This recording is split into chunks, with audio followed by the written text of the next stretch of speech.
for the front men, and Shirley checks in trouble, and it's Jefferson who puts it away.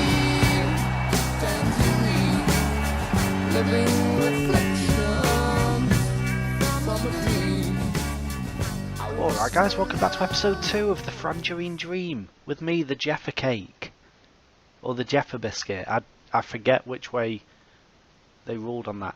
Anyway, how's it going? We're doing alright, look at this, 6 games played, we've got a game in hand over most of the league, and we're 3 points off the automatic promotion spots. So, yeah, not bad. I'll just give you a quick rundown of the results we've had. So, after that delicious 4-0 win at home against Exeter, we went away to Port Vale in the EFL Cup first round. Port Vale are in League One, and we went out on penalties, which was quite devastating. It was 0-0 through 120 minutes, and then we ended up losing on penalties. Bit frustrating, but you know, I'll take that. Against League One opposition, a penalty defeat is not too bad at all. 1-1 against Morecambe was annoying though. We went away to Morecambe and they got an equaliser in the 82nd minute to scrape a draw against us. We were comfortably the better team, and this has been a theme throughout these games. We have been comfortably the better team, and we've been really unlucky to get as few points as we have from some of these games. We dominated this match, even though to be fair, Morecambe had the only clear-cut chance. But other than that, we did dominate. We then went away to Barnet and held on to a 2-1 win. We then lost at home to Wycombe, and this one really stung. We took the lead just after half-time through Kyle Vassell, and then Gary Thompson equalised 10 minutes later. Stephen McGinn, less than 10 minutes from time, gave them the lead, and it stayed that way. But since then, it's been pretty plain sailing. We've beaten Plymouth at home 2-0, thanks to Kyle Vassell and Danny Pugh. We beat Carlisle, who are also in League 2, in the Checker Trade Trophy Group B. We beat them 1-0. And then we recently drew 0-0 with Colchester. So I'm going to show you a couple of games today. I'm going to show you Yeovil Town away and Carlisle at home. In terms of transfer news, there is one pretty exciting transfer we've made. We've brought back Billy Clark. Now Billy Clark, I didn't actually realise this until after I'd bought him. Billy Clark actually helped Blackpool get promoted into the Premier League. He played for them in the Championship, made 18 appearances, scored 1 goal, and got them, well, helped get them promoted to the Premiership. He didn't play in the Premiership for them, and then it went downhill a bit. He started going around League 1, League 2, back to League 1, and now he's back in League 2 with Blackpool. So, very much back to square one. Worse than back to square one for him, because he's 2 leagues lower than he was originally with us. So, excellent. But Billy Clark, I think, is the last piece of the puzzle. He is primarily an attacking midfielder, a trequartista, or however the fuck you say that. But he is left-footed, which means he can also play as an inside forward on the right-hand side, cutting in onto his left. He can also play as a winger on the left if we want to change to that at some point. And he can also play as a makeshift forward as well. So, he gives us lots of options. He's got very nice rounded stats. He's got a good first touch, good technique, good flair and vision. So he is a creative player. But yeah, there's nothing particularly that worries me about him. He has got low aggression, so he won't really be able to play in the shadow striker role that we're using at the minute as our number 10. But yeah, very happy to have him on board. He is my biggest transfer so far, costing £300,000, and he leaves the transfer kitty pretty much empty. But I think we've got everyone we need for now. So other than that, we have had some injuries. So Michael Caine is missing. He's out for 2 to 3 weeks. Mark Yates still out for another 4 to 7 weeks with his slip disc. And Danny Philliskirk, who was our main striker, he's out for another 3 to 4 weeks. And we've had a few injured players, and it's made it pretty tricky. We've had, especially in the front line, Owen Jones and Colin Daniel were both injured for a bit as well. So the front line for a while looked pretty makeshift. But we're getting back to normality a bit now. And we've been sort of experimenting with a 4-4-2 and a 4-4-1-1. But today, we are back to the 4-2-3-1. We are going to attack Yeovil, because although we are away, Yeovil have had a shoddy start to the season. They are down in 21st. They've lost 4 out of 6 games. So we should be able to go over there, attack and beat them. And so here we go. We are up against a 4-1-2-3 from Yeovil. We are back to our normal formation that you saw in the last episode. Bobdrick's in goal, Tiandali, Aldred, Robertson and Timon across the back. Potts and Payne in midfield. Jones, Clark and Cullen behind Redshaw. And we're going to be playing slightly differently today. Because of the injuries we've got, we can't play with a shadow striker and a deep line forward. So we're going to have Billy Clark in his favoured role as a Trequarista.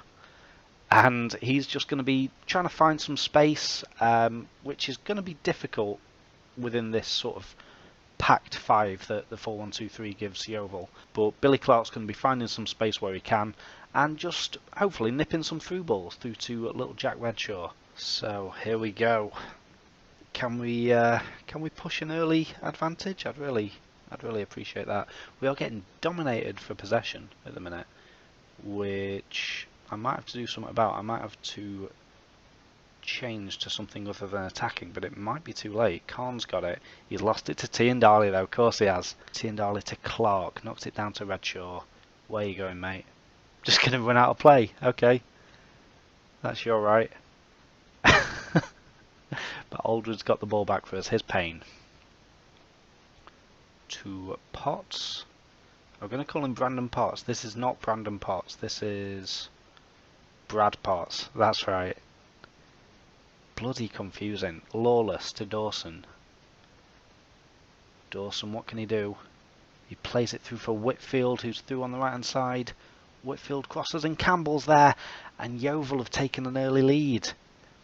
That is not what we want. Tarvin Campbell has scored for Yeovil. Let's have a look at this then. So it was played through. Timon got sort of caught flat-footed. Whitfield, good play. Good little run down the right. Chipped it in for Campbell. And it was a good finish past Bobdrick. So, decent goal. No complaints about that. Timon could have been better. But here we come. Chance to level it with Tiandali. Now Owen Jones. That's a brilliant ball down the right hand side. Jones crosses it in. Redshaw can't get there. Cullen can get there, but he puts it wide. Cullen. In terms of form, by the way, everyone's been pretty solid, but Cullen on that left hand side, he's just not been great at all.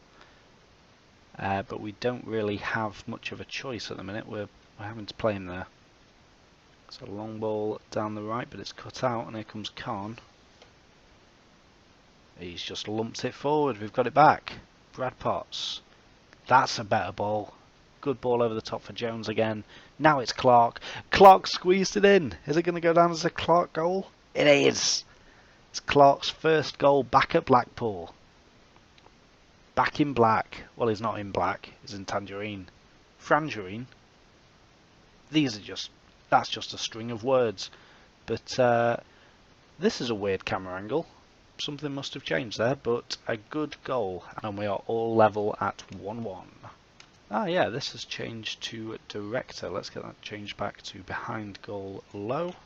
Okay, so a very even half. You can see we both had 5 shots. We've had the only clear-cut chance, but really it's been very, very even. Very, very even, down to the average ratings even. So, what to do? I think what I will do, Kyle Vassell has been decent lately, so here's what I'm going to do. I'm going to bring off Mark Cullen, move Clark to be a winger on the left hand side, move Redshaw back as an advanced playmaker, and have Kyle Vassell as the poacher.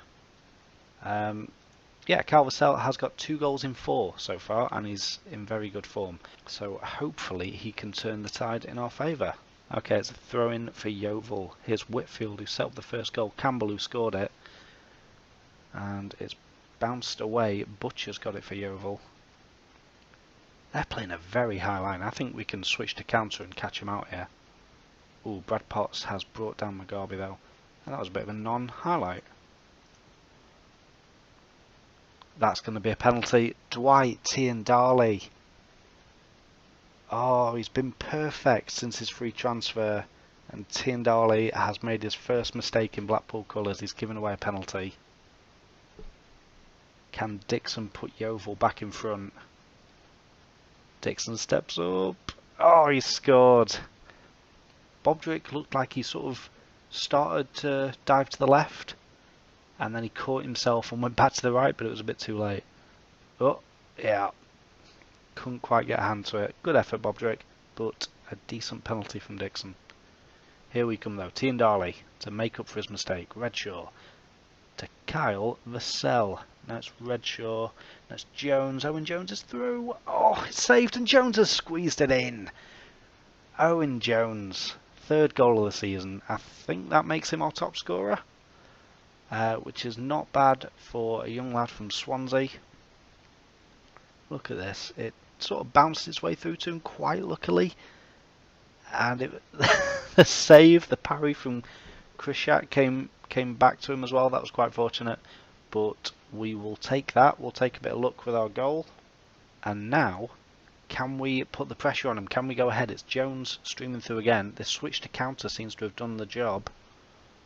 Jones crosses it in low. Vassell gets there. And Vassell gets his third goal of the season. Oh, that's better. And Blackpool move up to second in the table. Look at this. Lovely run from Jones. It was a good ball to release him originally as well. He drilled it in, and Kyle Vassell just sweeped it into the back of the net. Lovely simple goal. And we really are starting to dominate now. Yeah, that switched counter did us the world of good. That's worth remembering. Even against the less gifted sides, it might be worth going on counter when we are at their place. Just because it seems to have really sorted this game out for us. That's very, very nice. We're going to bring on Danny Pugh for Jack Redshaw and just have him sitting down here as a deep line playmaker. And then have Payne as a centre midfielder. Just shore it up a bit at the back. That's lovely. And just drop the fullbacks down as well before I forget. Here we go then. Danny Pugh releases Billy Clark on the left. What can you do, Billy? Billy Clark crosses it in for fucking Kyle Vassell, and that's his fourth goal of the season. Excellent. He had to wait a few games for his chance as well, Kyle Vassell. He had to basically wait until all of the strikers got injured before he got a game. But what can you say, he's a poacher. He just gets into those positions, people cross it into him, and he tucks it away. Cannot argue with that. Good job, Kyle. Tarvin Campbell for Yeovil tries to slip it through, but Tiendali gets it away. And for the next 10 seconds, I'm just going to stay with my hands in the air, because we've come back twice to defeat Yeovil 4-2. And that's a very, very satisfying feeling. Yeah, that game looked a bit sticky in places, but we've come through it. We've got the 3 points, and are we still second in the table? Yes, we are. 3 points behind leaders Stevenage. We're on the same points as Wickham and Mansfield, and just ahead of a few others. So it's very, very tight. In fact, there's only 3 points separating us from 11th. So very tight up at the top of the table. But for now, we're bloody second. Loving that. And yeah, Owen Jones picked up the Player of the Match award for his goal and 2 assists.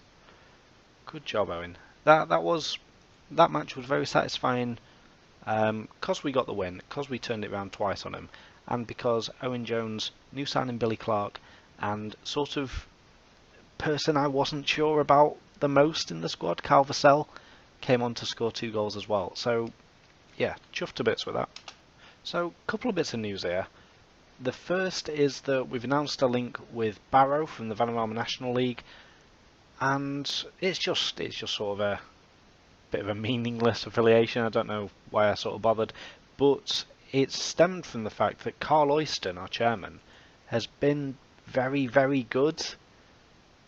It'll probably hurt a couple of people to hear that if you're watching this and you're a Blackpool fan, but he has been very, very good. Pretty much everything I've asked him to do for us, as in affiliate club, better youth facilities, better training facilities. I think he's also upgraded the youth recruitment as well.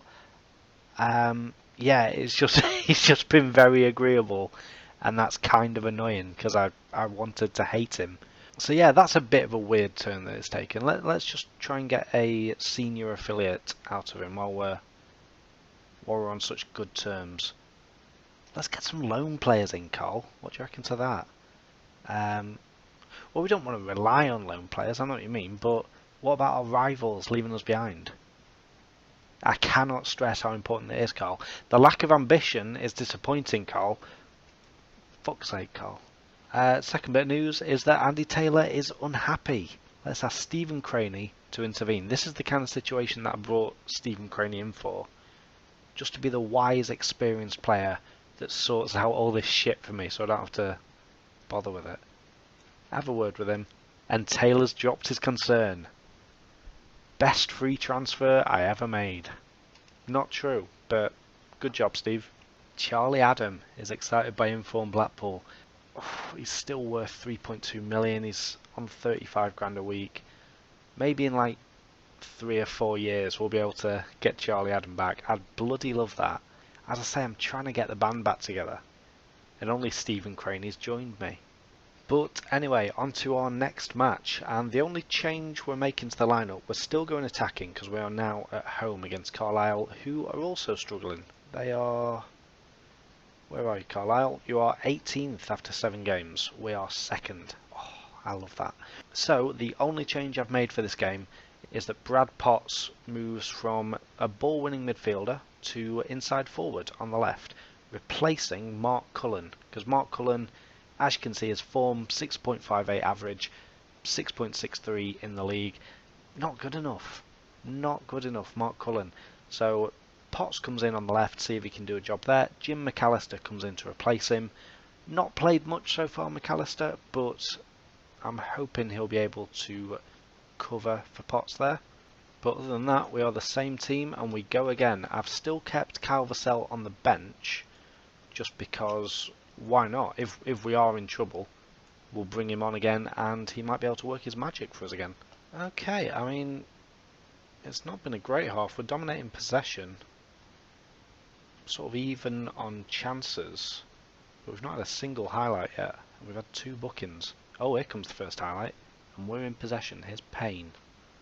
Go on, Payne. Bring the Payne. Bring the McAllister. Bring the Jones. Don't work.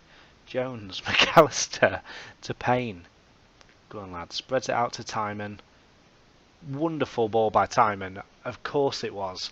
And Redshaw gets his first goal of the season. Fucking yes. Get in.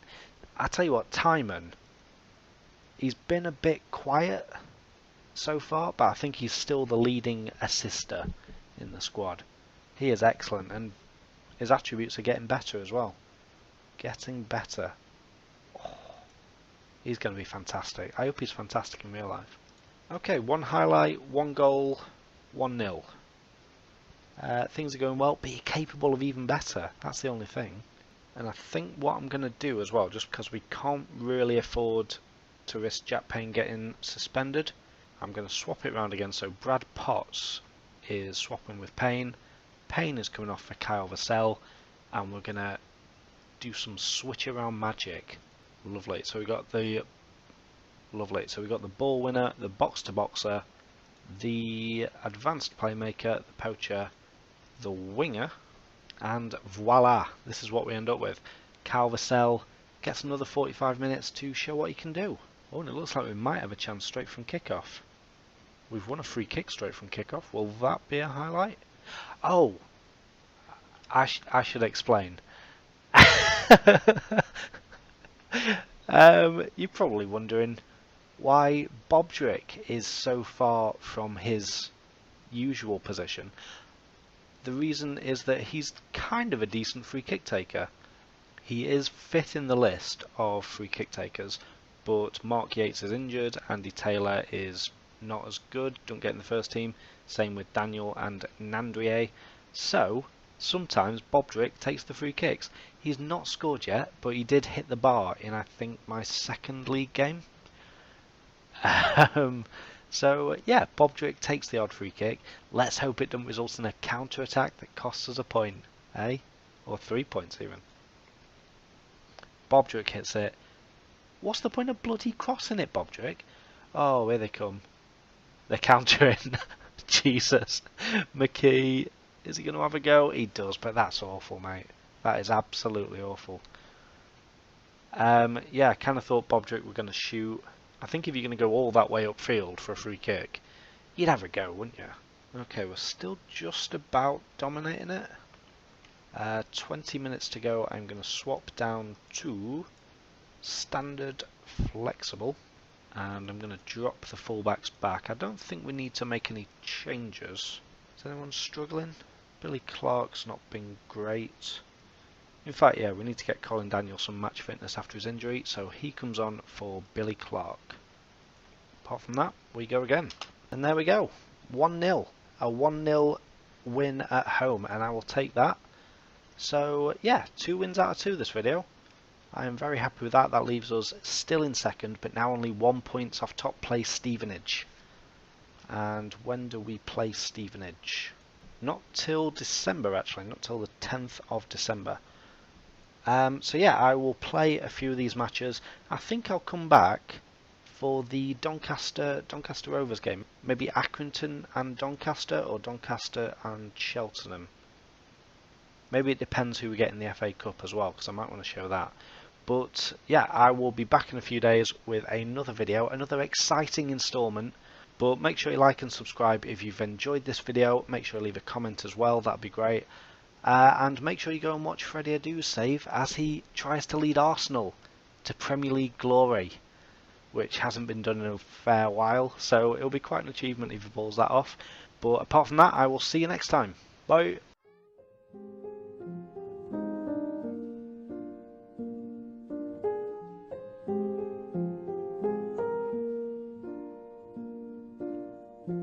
All around me are familiar faces, worn out places, worn out faces, bright and early for the daily races, going nowhere, going nowhere. Their tears are filling up their glasses.